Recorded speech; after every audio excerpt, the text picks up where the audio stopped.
Welcome to Your Money Story. I'm Renita Young, and today we're going to talk about mastering your money mindset.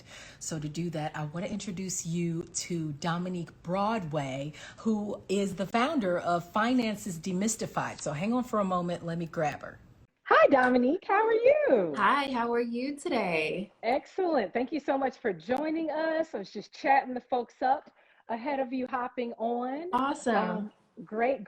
So, congratulations, by the way, for the new addition to the Thank family from you. you and your Thank you. husband. And I'm having one of those perfect storm parenting days where our nanny couldn't come in till a little bit later and my husband has a doctor's appointment. So both of the Oh kids are in the boy. room. So we'll see. Okay.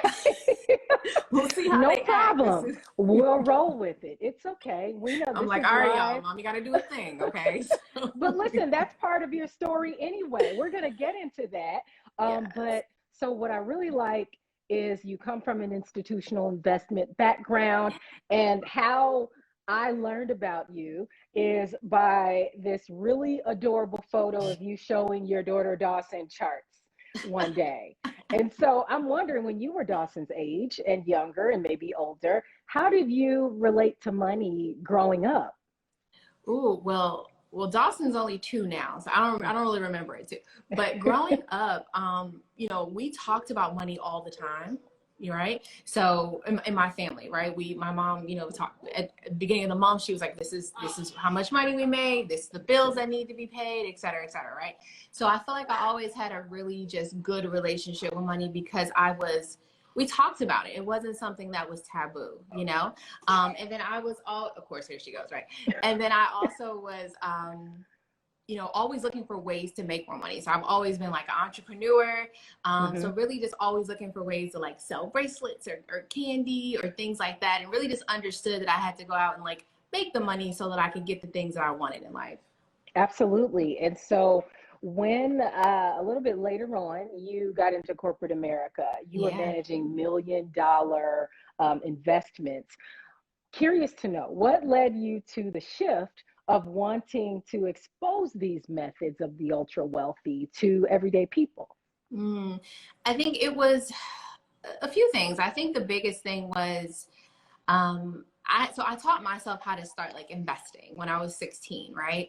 And my family didn't really know tons about investing. And so when I got to working at some of these big firms, and my friends kept coming to me asking me for really just financial guidance, and I had to keep telling them no because they didn't have enough money to become clients of these firms. And so Mm. I'm like, wait, I was teaching myself this stuff. Like, you guys don't know about investing and stuff. They're like, no, I have no clue. Right. So it was really just having those moments where I had to constantly keep telling the people that I loved and cared about that didn't have millions and millions and millions and millions of dollars that I couldn't help them. So that's when I realized, like, I have to be able to take, or I want to be able to take this knowledge that I have, that I've been blessed and fortunate to have picked up in being in these rooms that, like I said, most people don't have access to get into. And I need to be able to share this information with other people that most times are never going to get access to the information, and just may not even have enough money, right, to qualify to sit down with these financial professionals. But I felt like if I was able to give them this information and show them that, hey, you guys can do this too without millions and millions of dollars, that they too maybe one day could be a millionaire if that's something that they desired. So those were some of, I think some of the big things are just really my friends and family seeking advice and not being able to get it. So yeah. Hmm. Very good. And I mean, it sounds like you had a pretty healthy relationship with money growing up, which many people aspire to, or they Hmm. hope for that for their children, Yeah. right? Yeah. And so obviously at some point, right, there was a mindset shift. And Hmm. we're here to talk about mastering your money mindset. Like, how do you define your money mindset, number one, and then walk me through your first step, which you say is defining the relationship with money.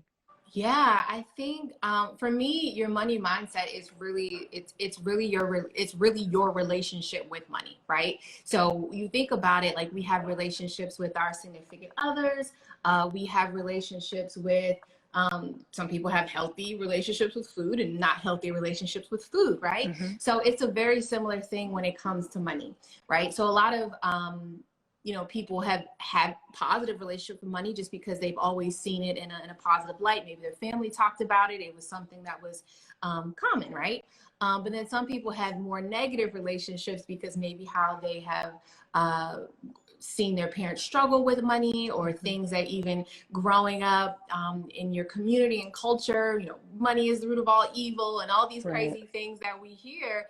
And so we feel like if we build wealth, or if we get wealth, we are bad people, or it's evil, and things like that are frowned upon by God, et cetera, et cetera. And a lot of times I even joke about, you know, a lot of times also people have negative relationships with money because they see, even in like TV, right? You think about The Simpsons and what's his name? The what's the guy? Mr. Burns, right? He had tons of money, but he was mean, right? And you think about Mr. Scrooge, when we were growing up, Scrooge was sitting in his bank vault full of coins, and he was mean. And so a lot of times people have, believe it or not, it's even children, you see this and you're like, oh, rich people are bad, or people that build wealth are bad, or having too much money is bad. And so those are the things that, when we think about those relationships over years as children, as we get older, they are shaped, right? But then when it comes to actually having that money shift, I think the first thing you have to do is figure out, like, what relationship do you actually have? Like, seriously sit down and say, what is my relationship with money? Like, is it a one night stand?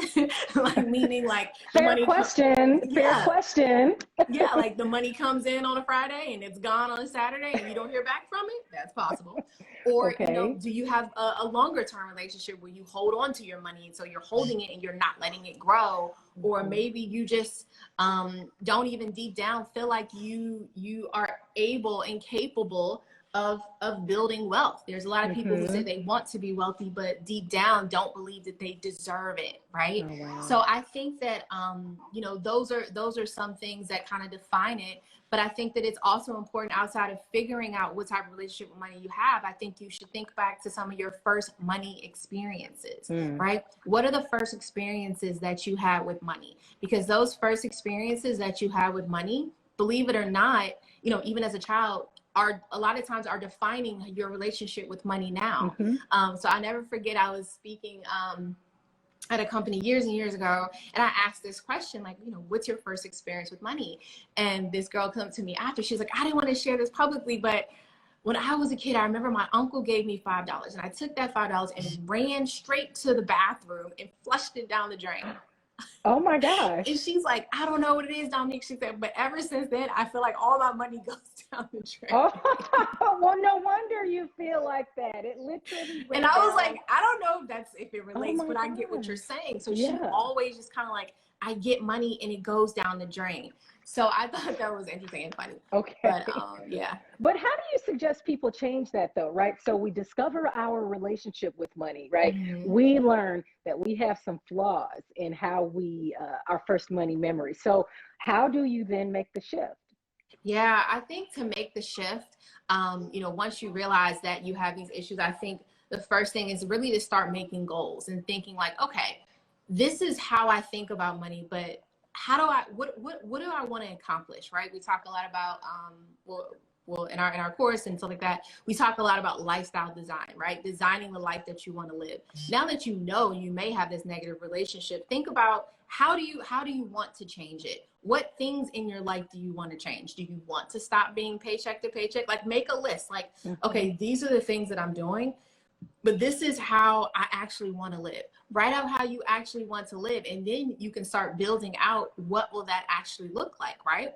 Also, doing simple steps such as looking at your financial goals every single day, right? Looking at, and this is a simple step, looking at your bank accounts often.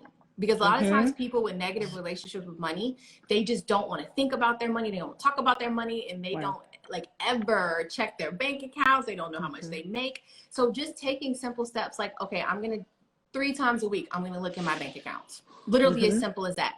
Getting acquainted with your finances. It's kind of like dating your money, getting used to it, seeing it. I like that. Yeah, dating your money. Yeah, getting used to getting to know it, because a lot of people, like I said, they are on a one-night stand with their finances, and because of that, they are just not familiar with it at all. outside of that will also be money affirmations, right? I Yes. think this is one of my favorite ones, actually right here on one of the notebooks that I have for our students. It says, I am a money magnet. I've made the decision to become wealthy. So even something as simple as me saying every day, I'm a money magnet, money's going to start flowing to me. I'm going to believe that I'm a money magnet, not a money repellent. There's a lot of people who really truly feel like they're a money repellent. So even like that young lady who said that she got the $5 and flushed it down the drain and it was gone, she probably deep down feels like she's a money repellent, right? Money just, every time money gets close to her, it flows away. But I believe I'm a money magnet, right? And money flows easily to me. And I've made the decision to become wealthy. So sometimes it's literally even just making the decision that I want to become wealthy and then defining what wealth means to you. You know what, that kind of connects with a question that Dee Zanderson says, talk about limitations. Are they real or are they made up? Oh, that's a good question. That's They are so made up.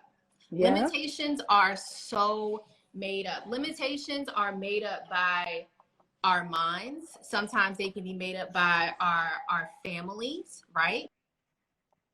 I think we're Media and family and friends and just our own mental, our own minds, and those create those limitations. So I feel like there's no limitation. I honestly, truly, in my heart of hearts, feel like I can do anything that I decide that I want to do. As simple as that. And you can do the same thing. If you're like, hey, I want to do something, you've made the decision to do it. Now go take the actions on your part that need to happen to make it happen. So one of the things my husband always says, I absolutely love, he says, if you believe you can, you can. If you believe you can't, you can't. It's as simple as that. So if you have any limitations, then you're right. Then you're not going to, you're limiting yourself. You're only going to be able to succeed financially or business wise or whatever, what you think you can. As simple as that. You know what? A lot of love is flowing through the comments. And someone, Corinne says she's so grateful what you're sharing and what you've learned. And so we're actually coming to a close.